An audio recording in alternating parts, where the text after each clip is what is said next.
Saudi Arabia's hosting of top American and Russian officials for a high-stakes rapprochement meeting underlines the kingdom's aspirations to become a global actor capable of successfully mediating international conflicts. Another likely ambition is added leverage for Riyadh in future talks on the fate of post-war Gaza.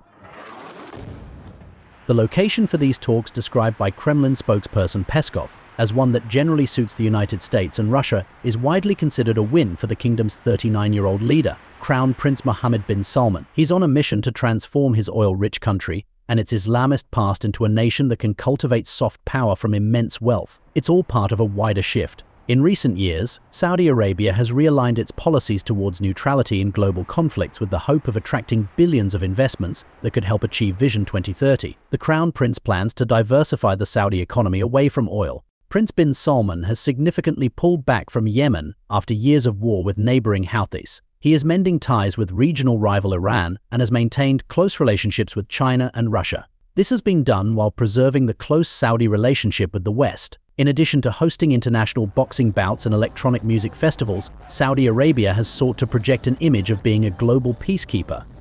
Saudi Arabia has hosted aid donor meetings and peace conferences. In August 2023, it hosted a two-day peace summit on Ukraine with representatives from more than 40 countries, albeit without Russia. In February of the same year, Saudi Arabia pledged $400 million in aid to Ukraine. Prince bin Salman's ascension as a power broker in the talks stems from his close relationship with US President Donald Trump. Trump supported the young royal when he was internationally shunned following the killing of columnist Jamal Khashoggi by Saudi agents. In 2017, Trump broke with tradition by choosing Saudi Arabia for his first international presidential visit. Even after he lost the 2020 election, Saudi Arabia continued close business ties with Trump. Saudi Arabia invested $2 billion in a firm chaired by Trump's son-in-law Jared Kushner and announced plans to build Trump Towers in the kingdom. The Crown Prince also has warm ties with Russian President Vladimir Putin, who refused to isolate the prince after the Khashoggi murder. Prince bin Salman resisted Western pressure to alienate Moscow after Ukraine's invasion and continued coordinating closely with Putin to control the global oil supply. He even sided with Russia by rebuffing calls from the Biden administration to ramp up oil production in 2022.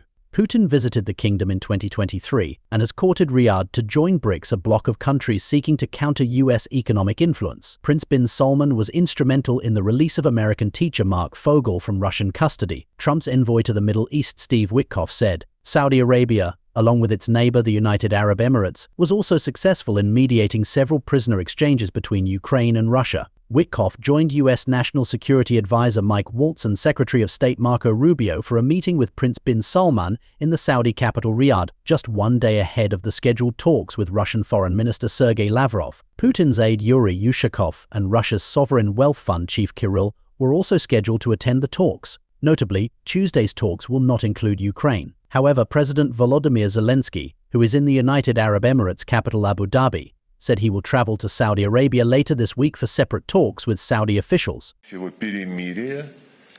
И использовать его, чтобы укрепить Украину в военном отношении.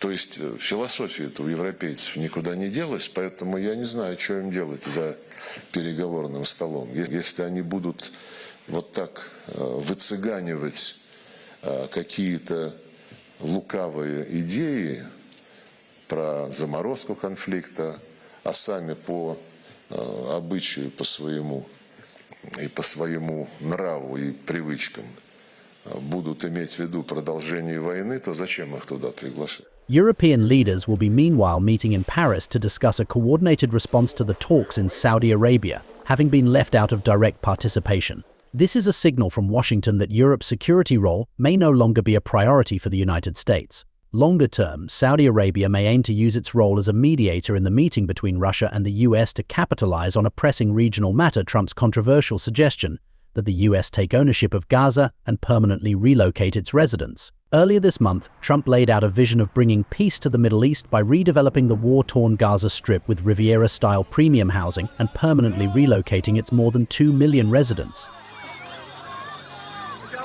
I think that Gaza maybe is a demolition site right now. If you look at Gaza, there's hardly a building standing, and the ones that are going to collapse. You can't live in Gaza right now, and I think we need another location. I hope that we could do something where they wouldn't want to go back. Who would want to go back? They've experienced nothing but death and destruction. If we can get a beautiful area to resettle people permanently in nice homes and where they can be happy and not be shot, not be killed, not be knifed to death like what's happening in Gaza. I do see a long-term ownership position, and I see it bringing great stability to that part of the Middle East and maybe the entire Middle East.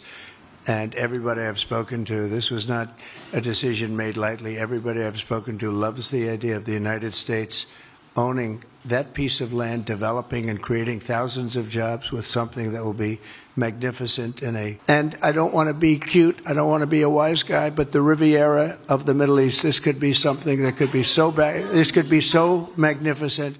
Arab countries swiftly rejected the idea. There will be a summit at the end of this week in Saudi Arabia, where a counter-proposal will be discussed before presenting it to Trump. The next 4 years could see Prince bin Salman banking on his close relationship with Trump, but the prince may still find himself in tough spots trying to balance his regional interests amid aggressive demands from the transactional American president. Trump would like to see Saudi-Israel relations normalized amid growing anger in the Middle East over Israel's military campaign in Gaza. There is an important thing to notice here. Trump is leaning on an old ally. He views Riyadh as his best collaborator. From Vienna to Reykjavik to Geneva to Helsinki, history books are filled with US-Russian summits in Europe, reaching various degrees of diplomatic achievements. Never before has such a high-stakes meeting been held in Riyadh. Saudi Arabia has maintained a neutral stance, stopping short of criticizing Moscow or joining the West in applying sanctions. Prince bin Salman, the country's Delaware facto leader, has cultivated close ties with Trump, illustrated last month when he became the first world leader to speak to him on the telephone following his swearing in.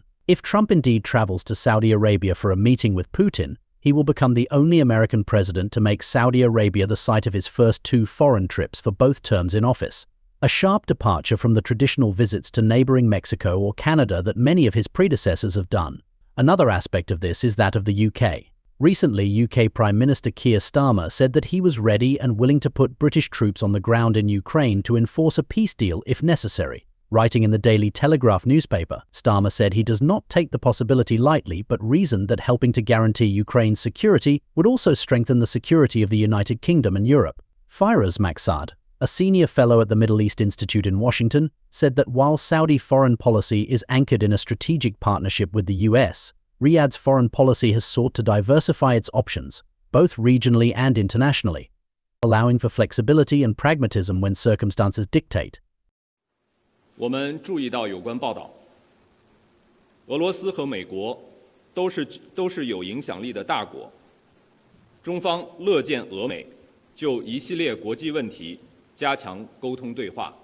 关于乌克兰危机，中方始终认为对话谈判是解决危机的唯一可行出路，始终坚持劝和促谈。Geopolitics is driven by interests and ambitions. Whether genuine and lasting peace can be achieved will unfold in the coming days.